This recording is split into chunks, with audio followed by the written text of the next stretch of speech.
Shalom,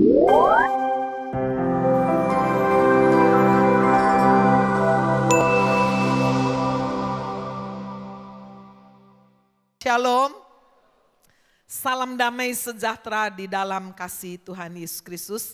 Pertengahan bulan Juni, saudara anak-anak sekolah, sebagian besar semua udah libur ya. Ada Bapak Ibu yang mungkin juga sudah merencanakan berlibur. Jangan lupa tetap hidup di dalam doa, baca Alkitab ya.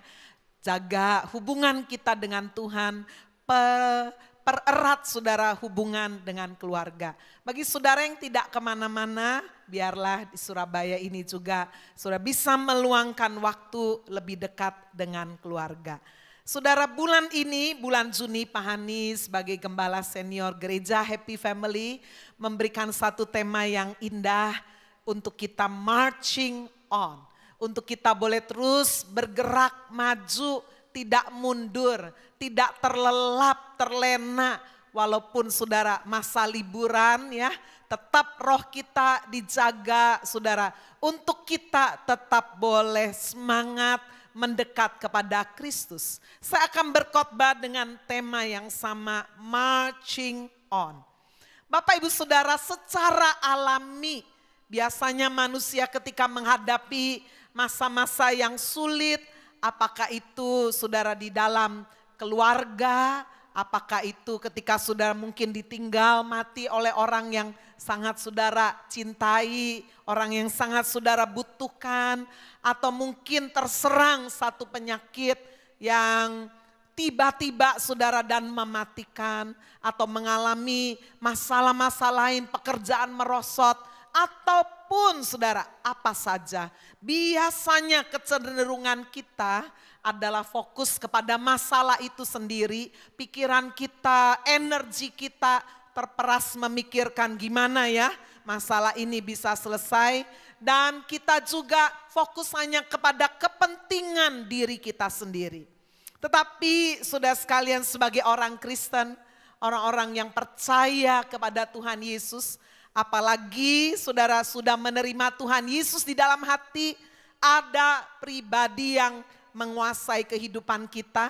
Roh Kudus dicurahkan memenuhi kehidupan orang-orang percaya. Dia boleh menjadi penolong yang menyertai kita selama-lamanya.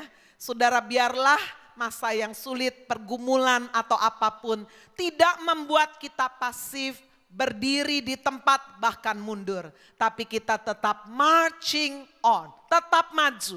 Yang pertama, sudah mari kita melihat bagaimana di tengah keadaan yang sulit kita jangan menyerah. Tidak menyerah, apalagi putus asa. Saya mengambil contoh yang pertama, seorang janda Sarfat. Saudara sekalian, dia menjadi seorang janda yang miskin bukan karena kemalasannya, tetapi karena keadaan. Pada waktu itu kalau saudara membaca di dalam 1 Raja-Raja pasal 17. Bangsa Israel mengalami satu hukuman Tuhan, tidak turun hujan selama 3,5 tahun. Bayangkan, saudara makannya kalau lagi hujan jangan ngomel ya. Saudara, karena ada orang-orang lain membutuhkan. Kita hujan ngomel, panas ngomel, maunya sakarepnya sendiri. Saudara bayangkan kalau tidak turun 3,5 tahun hujan, maka saudara pertanian mati, cari air juga luar biasa. Mengapa bangsa Israel sampai alami 3,5 tahun tidak turun hujan? Sebab bangsa ini dipimpin oleh Raja Ahab dan istrinya yang sangat jahat, Izebel, membawa seluruh bangsa Israel meninggalkan Tuhan. Mereka semua menyembah Baal, menyembah berhala. Itu sebabnya saudara, Tuhan membawa hajaran melalui hambanya Nabi Elia, diperintahkan untuk membuat hujan. Tidak turun 3,5 tahun. Bagaimana dengan Nabi Elia sendiri? Oh tentu dia juga berdampak sudah ya.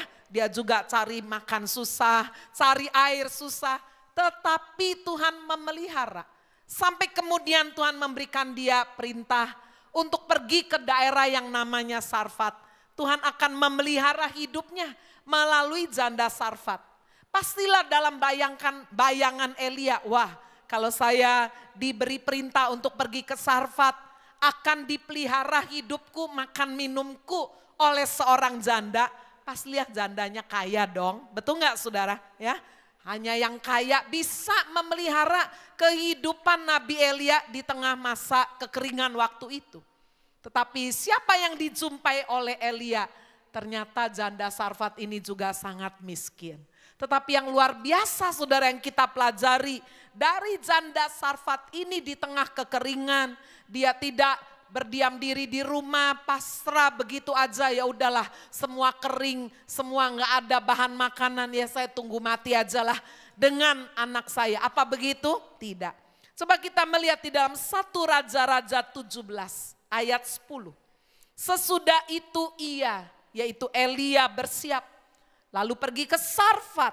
Setelah ia sampai ke pintu gerbang kota itu, tampaklah di sana seorang janda sedang mengumpulkan kayu api.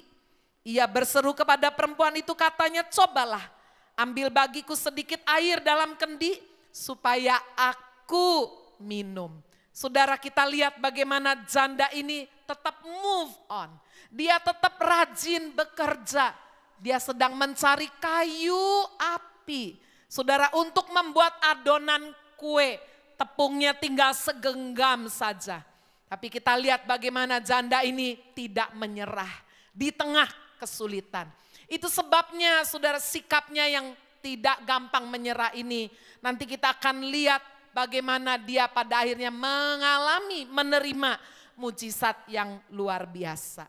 Contoh yang kedua saya ambil dari seorang wanita yang bernama Ruth. Siapa Ruth? Ruth adalah seorang wanita keturunan Moab. Jika Bapak Ibu membaca di dalam Ulangan pasal 23 ayat 3, maka Tuhan memberikan perintah bangsa Israel ini tidak boleh bersekutu dengan bangsa Amon atau Moab atau keturunannya. Mengapa? Sebab sudah sekalian, Amon dan Moab adalah hasil keturunan inses. Yaitu antara papa namanya Lot dan 2 anak perempuannya. Saudara bisa baca kisah itu ketika Lot melarikan diri saudara dari Sodom dan Gomora yang akan dihancurkan Tuhan. Hanya bersama dengan 2 perempuannya, anak perempuannya, sedangkan istrinya tidak taat, menengok ke belakang dan jadi tiang garam. Tetapi saudara, kita baca bagaimana 2 anak perempuannya takut tidak ada keturunan, itu sebabnya bikin papanya minum anggur sampai mabuk ya, dan meniduri papanya sendiri. Itu sebabnya bapak-bapak, ibu-ibu, minum anggur sedikit boleh, mabok nggak boleh ya. Sebab mabok bisa membuat saudara lupa segala-galanya, bisa melakukan hal yang enggak yang enggak benar. Jadi sudah dari hasil itu lahirlah Amon dan Moab. Dan Tuhan kasih perintah itu, jangan bersekutu dengan orang Amon ataupun Moab. Tetapi kalau saudara membaca di dalam kitab Rut, ada satu keluarga Israel, nama bapaknya Elimelech, nama istrinya Naomi. Dikatakan saudara, waktu itu Bethlehem mengalami kelaparan yang luar biasa. Sehingga sebagai keluarga mereka punya 2 anak laki, pastilah berusaha untuk mencari hidup yang lebih baik. Itu normal dan baik tentunya. Tapi jangan sampai salah saudara tempat tujuannya. Tetapi kita baca bagaimana Elimelech dan Naomi membawa 2 anak lakinya meninggalkan Bethlehem, justru masuknya itu ke Moab. Nah, ini yang salah adalah masuk Moabnya. Saudara-saudara sekalian, mereka jelas melanggar perintah Allah. Sampai kemudian kalau saudara baca kitab Rut, Tuhan memberikan hajaran yang sangat keras. Suaminya yaitu Elimelech sampai mati, saudara. Mati di tanah Moab. Seharusnya sebagai seorang istri peka, waduh ini hajaran keras banget ya. Saya cepet-cepet balik ini ke Bethlehem. Tuhan gak berkenan ini enggak.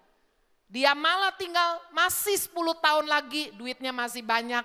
Mengawinkan 2 anak lakinya dengan 2 perempuan Moab.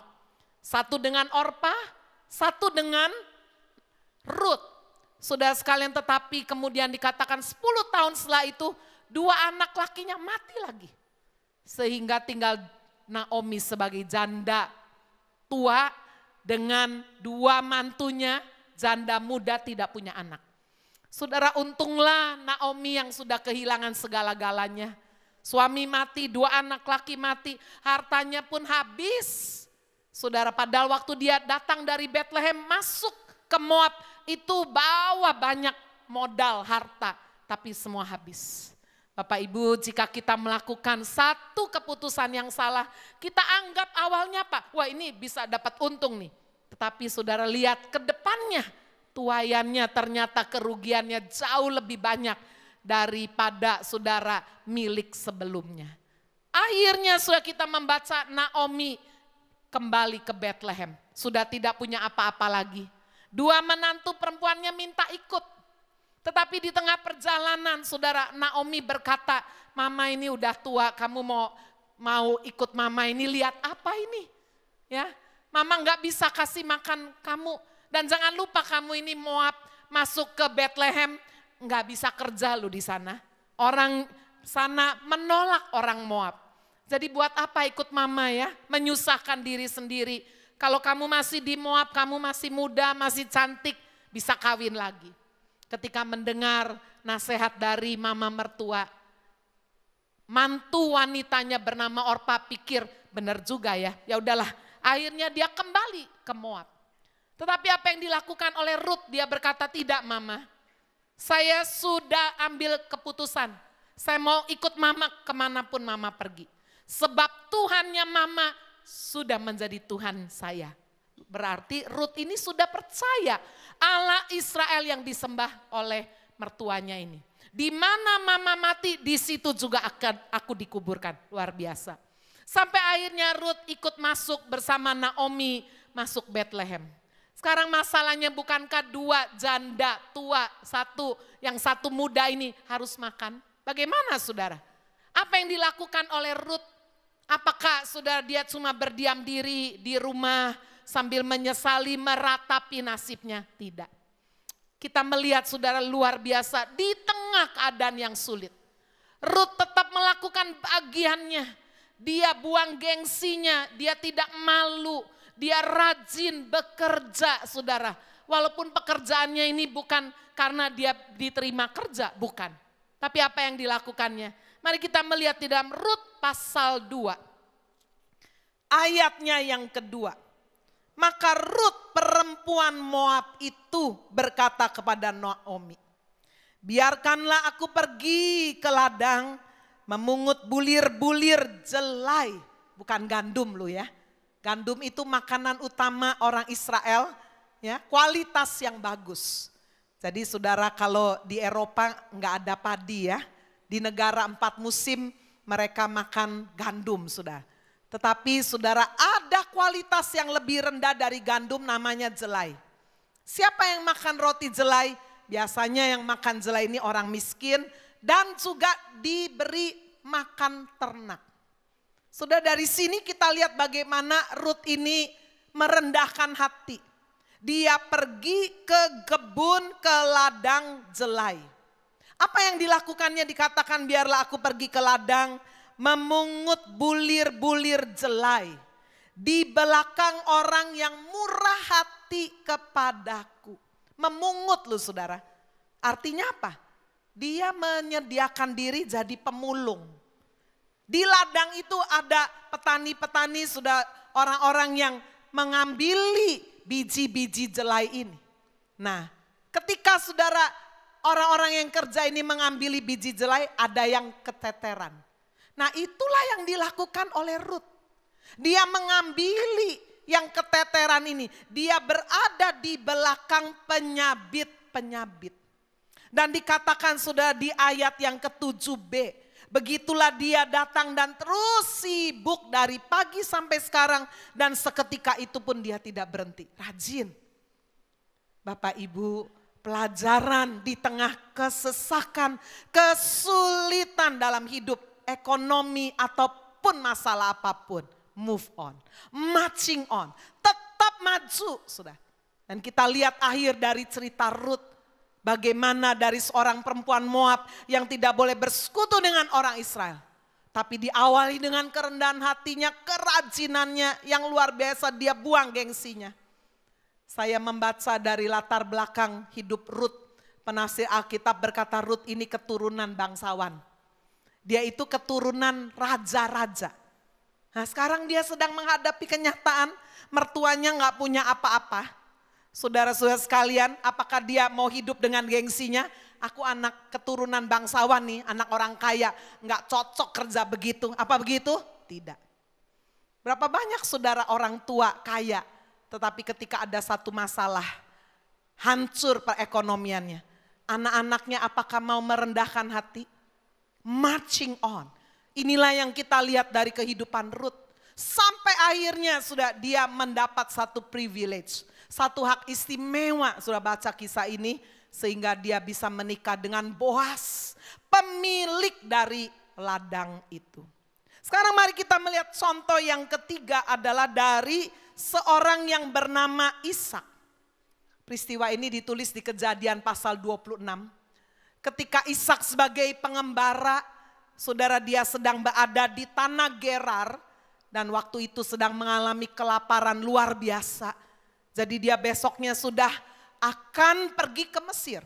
Tapi malam itu sebagai seorang yang percaya, saya yakin Ishak ini berdoa. Dan ketika dia berdoa, nanti sudah baca Kejadian 26 ayat 2. Tuhan menampakkan diri kepada Ishak dan berkata, Ishak, jangan pergi ke Mesir. Don't go to Egypt. Stay here. Tetap berada di Gerar, aku akan berkati engkau. Padahal sedang mengalami kekeringan. Sedang alami kesusahan. Saudara, seringkali antara realita dan janji itu gak gampang. Tetapi saudara, firman Tuhan berkata di dalam ayat 12 Kejadian 26. Ishak tinggal, saudara, ya, ayat 6. Tinggallah Ishak di Gerar dan dia melakukan bagiannya. Move on, marching on. Di ayat 12 dikatakan, maka menaburlah Ishak di tanah itu dan dalam tahun itu juga ia mendapat hasil 100 kali lipat. Sebab ia diberkati Tuhan. Di tengah masa yang sulit, dia tetap menabur. Dia tidak jadi pelit. Dia tidak bilang, waduh ini ekonomi lagi susah. Saya enggak kasih persembahan dulu ya. Apalagi perpuluhan, enggak dah. Apa begitu? Tidak. Dikatakan Ishak tetap menabur. Dan dalam tahun itu juga dikatakan dia mendapatkan hasil 100 kali lipat. Karena diberkati Tuhan. Saudara, kalau udah bicara God's blessing, berkat Tuhan, enggak ada yang bisa saudara memberikan alasan yang lain. Dan di ayat 13 dikatakan orang itu menjadi kaya, kian lama kian kaya, sehingga ia menjadi sangat amat kaya. Di tengah kesesakan, saudara jangan menyerah, tetap marching on. Yang kedua, jika kita di tengah keadaan yang sulit tidak menyerah, kita tetap bergerak, rajin melakukan bagian kita. Maka saudara, kita akan dimampukan di tengah kesesakan. Kita akan belajar, tetap peduli kepada kepentingan orang lain. Coba kembali kita melihat janda Sarfat ini. Saudara-saudara sekalian, dia didapati oleh Elia sedang rajin mengumpulkan kayu api. Nah disitulah kemudian Nabi Elia berkata, minta airnya ya, belum juga airnya diambil. Dia berkata di ayat 11, ambil juga bagiku sepotong roti.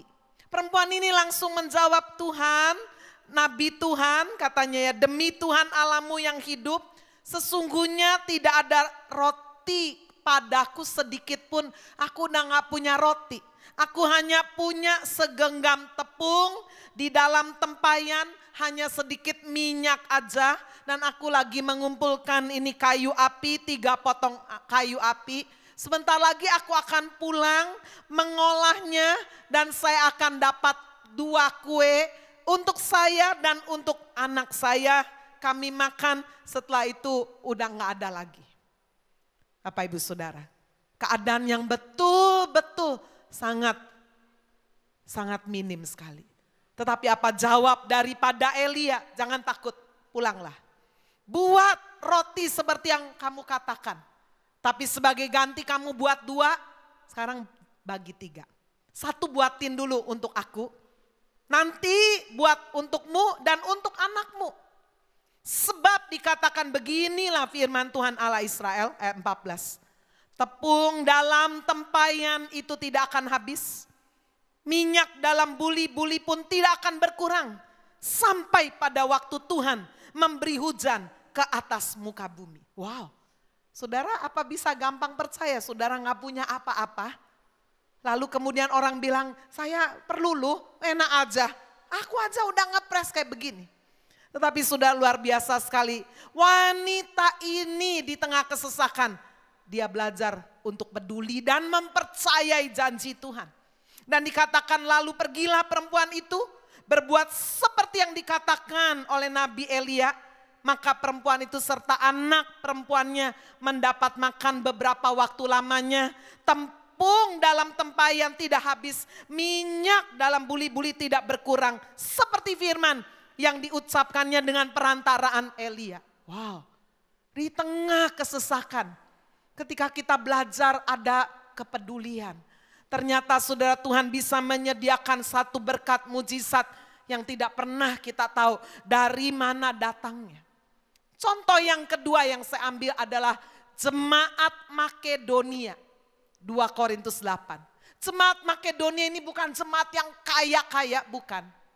Tetapi saudara, jemaat yang dikatakan di ayat 2 Korintus 8. Selagi dicobai dengan berat dalam pelbagai penderitaan. Tapi sukacita jemaat ini meluap. Dan meskipun mereka sangat amat miskin, namun mereka kaya dalam kemurahan. Mereka meminta saudara kepada Paulus, bahkan mendesak di ayat 4.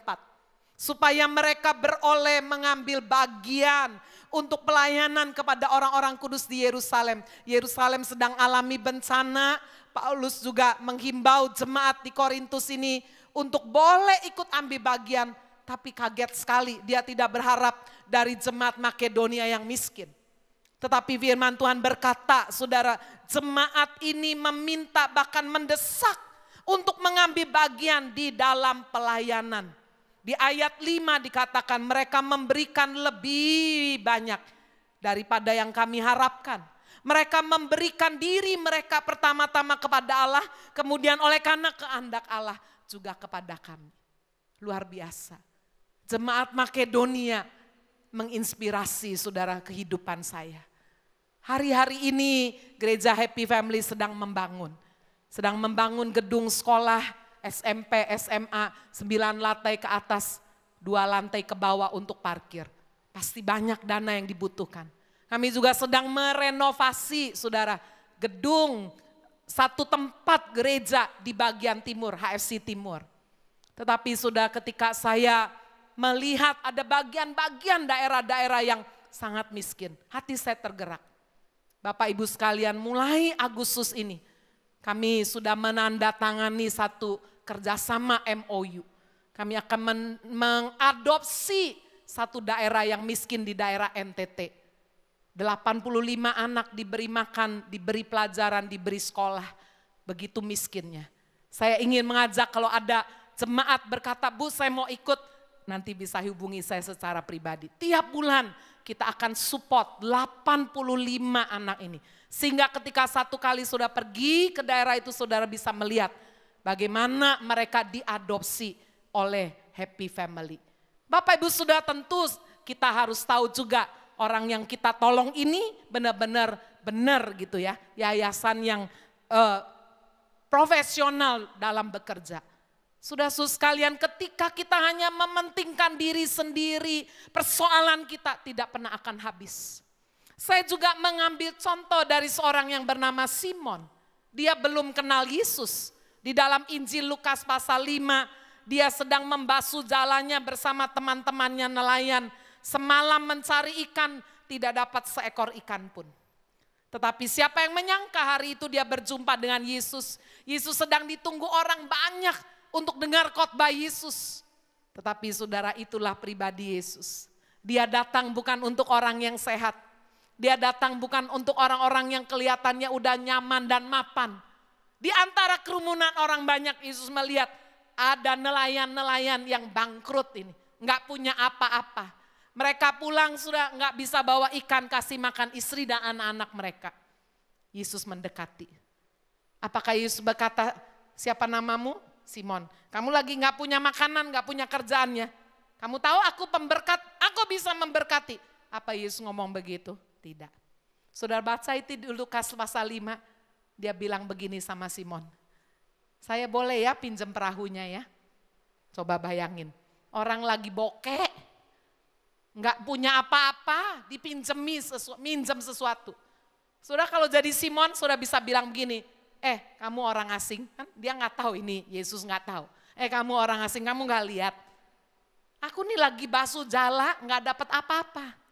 Aku lagi susah tahu, kok enak aja pinjem perahu. Nggak bisa, aku lagi sumpek ini. Berapa sering sudah kita tidak alami mujizat. Karena ketika kita sedang menghadapi kesesakan persoalan, kita cenderung fokusnya hanya persoalan dan diri sendiri. Tetapi untunglah Simon di tengah persoalannya, dia menerima ujian. Yesus menguji dong, sebelum dia memberkati dia uji dulu. Simon bilang boleh, nih perahunya, antar saya ya ke tempat yang agak tengah itu. Kamu boleh ya? Oh boleh. Dirusuri kan. Ya. Saudara-saudara sekalian, Simon membawa Tuhan Yesus di atas perahu lebih tengah dan tempat itu dijadikan Yesus untuk berkhotbah. Dari situlah Tuhan punya maksud. Simon tidak kenal siapa Yesus. Tetapi saudara ketika Simon mendengar khotbah Yesus, ada trust, ada rasa percaya. Dalam hatinya berkata, wah orang ini bukan orang biasa ini. Itu sebabnya setelah kemudian Yesus selesai berkhotbah, Yesus berpaling kepada Simon dan berkata, tebarkanlah jalamu di tempat yang agak dalam. Simon bilang apa? Guru, sekarang udah manggilnya guru. Ya, karena tadi dia baru teaching kan, guru, sepanjang malam aku cari ikan gak dapat apa-apa. Aku lu nelayan berpengalaman, kamu kan siapa? Ya, tetapi karena engkau yang mengatakannya, ya, dia udah dengar khotbahnya yang hidup. Karena engkau yang mengatakannya, aku pergi juga. Luar biasa. Saudara Simon pergi ke tempat yang lebih dalam. Ketika dia menebarkan jala, dia mendapat ikan sangat banyak sampai jalannya mau koyak. Di tengah kesesakan, tetap marching on. Tetap peduli saudara dengan orang lain. Tetap peduli saudara dengan keluarga. Saudara saya baru saja membaca minggu ini kisah hidup yang cukup tragis. Dari seorang aktor film laga yang sangat terkenal saudara di Hong Kong. Namanya Jet Li. Siapa tidak kenal? Saya aja tahu ini ya. Wah bagus sekali dia bisa main kungfu sungguhan. Aktingnya benar-benar sungguhan. Tetapi sudah sekalian dia dari seorang yang sangat miskin. Sampai dia bisa berhasil sekali main film itu miliar bayarannya. Tetapi saudara pada tahun 2013 dokter berkata kamu harus stop. Tulang belakangmu itu sudah rusak dan hancur. Kalau kamu terusin kamu akan berakhir menderita dan tidak bisa jalan. Juga saudara dokter berkata bahwa kamu udah tubuhnya terlalu lelah. Tetapi Jet Li gak mau dengar. Sebab saudara duit ya dia pentingkan sekali. Walaupun udah banyak. Saudara lihat inilah ciri saudara orang cinta akan uang. Gak pernah rasa enough. Kurang terus. Sampai kemudian saudara beberapa waktu lalu. Dia berada di stasiun acara TV di China. Sekarang udah kelihatan kayak yang di kanan. Itu ya sudah kelihatan jauh lebih tua. Dan dia berkata saya sudah menjual 30 tahun hidup saya demi uang. Dan saya harus membayarnya mahal sekali 30 tahun berikutnya. Pasti rugi besar. Saudara dia sudah tidak bisa lagi main film laga yang hebat. Karena dokter menemukan bahwa dia sudah didiagnosis menderita penyakit hyperthyroid ya, yang sangat ganas. Membutuhkan penanganan obat yang jangka panjang. Jantung Jet Li ini juga sudah sangat lemah dan bermasalah. Dan dia udah tidak bisa melakukan olahraga yang berat. Bapak Ibu Saudara, di masa muda dia habiskan. Hanya bekerja, tidak peduli kesehatan. Waktu untuk keluarga pun sangat sedikit sekali. Dan di masa tua, apa yang bisa menghentikan dia? Sakit penyakit. Bapak Ibu, biarlah ini menjadi pelajaran buat kehidupan kita. Selagi saudara masih muda, sudah masih kuat. Ingat, balance, seimbang dalam hidup ini. Jangan terus pakai hanya untuk bekerja atau berfoya-foya. Ada waktu saudara harus berikan untuk keluarga. Ada waktu untuk saudara buat Tuhan. Ada waktu saudara untuk sahabat-sahabat. Ada waktu untuk kita juga memperhatikan kesehatan kita. Yang ketiga, yang terakhir, marching on. Saudara, dimulai dengan di tengah keadaan yang sulit kita tidak menyerah. Baru setelah itu kita bisa belajar peduli terhadap sesama. Saudara-saudara sekalian, dan level yang ketiga inilah yang luar biasa. Tuhan mau di tengah penganiayaan kita punya semangat terus bersaksi, memberitakan Injil. Paulus adalah seorang yang mengalami perubahan hidup karena perjumpaan dengan Kristus. Hidupnya berubah 180 derajat. Begitu giatnya dia enggak mempedulikan lagi sudah. Dia berkata, bagiku hidup adalah Kristus, memberi buah. Kalau aku mati, mati adalah keuntungan. Sampai hasilnya dia dipenjara. Bukan karena mencuri, bukan karena berzina, bukan karena menggelapkan uang, bukan. Tapi karena pemberitaan Injil. Tetapi sudah apa yang dia lakukan luar biasa. Di dalam Filipi 1 ayat 12 dan 13 dia berkata, aku ingin semua tahu bahwa pemenjaraanku ini justru membawa kemajuan Injil.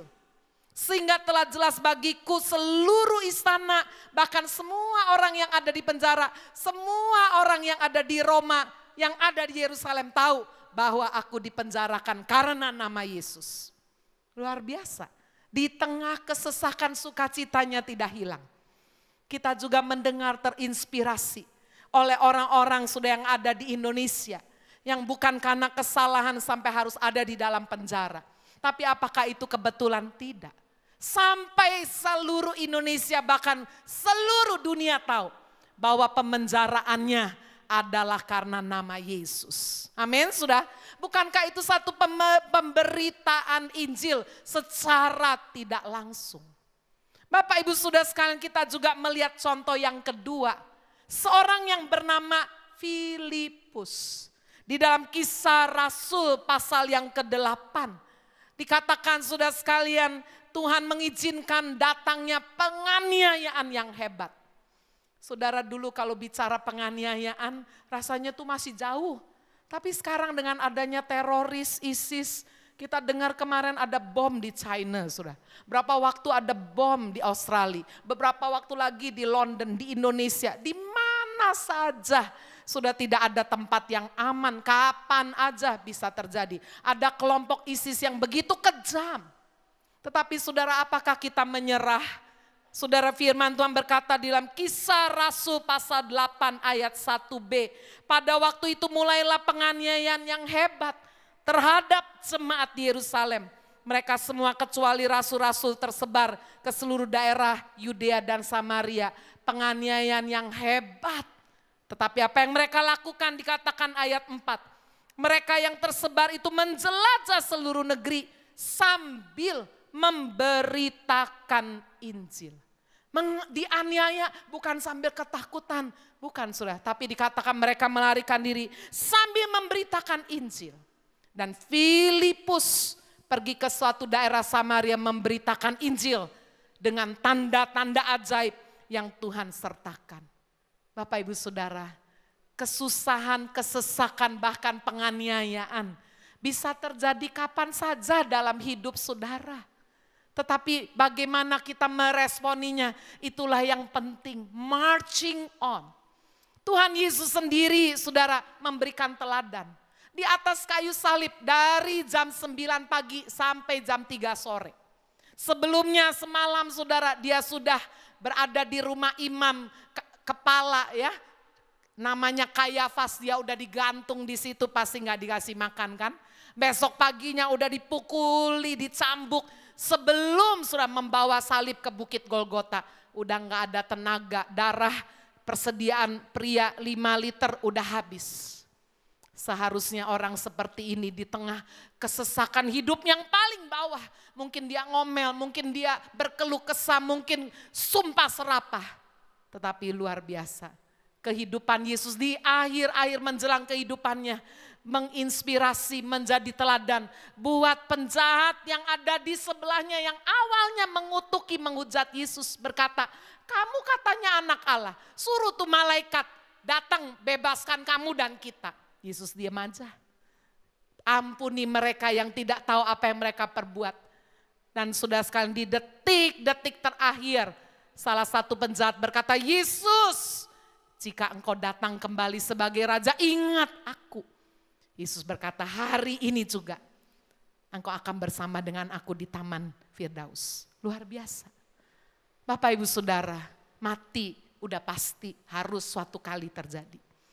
Tapi bagaimana setelah kita mati meninggalkan legacy, meninggalkan nilai, meninggalkan teladan hidup, meninggalkan kesaksian, inilah yang jauh lebih penting. Bapak Ibu Saudara, di tengah penganiayaan, Yesus tetap bersaksi dan memenangkan jiwa. 3 hal hari ini kita belajar, membawa kita marching on. Di tengah keadaan yang sulit, mari jangan menyerah. Ingat Mandy Harvey, dia tuli, tapi dia tidak menyerah. Di tengah segala kemustahilan, dia bisa melakukan sesuatu yang mencengangkan. Di tengah kesesakan apapun, mari kita belajar tetap peduli kepada orang-orang sekeliling kita. Jangan hanya peduli kepada persoalan dan diri kita sendiri. Dan di tengah penganiayaan yang hebat sekalipun, mari kita tetap bersaksi, menjadi saksi, membawa orang-orang datang kepada Kristus. Amin. Tuhan Yesus memberkati kita semua.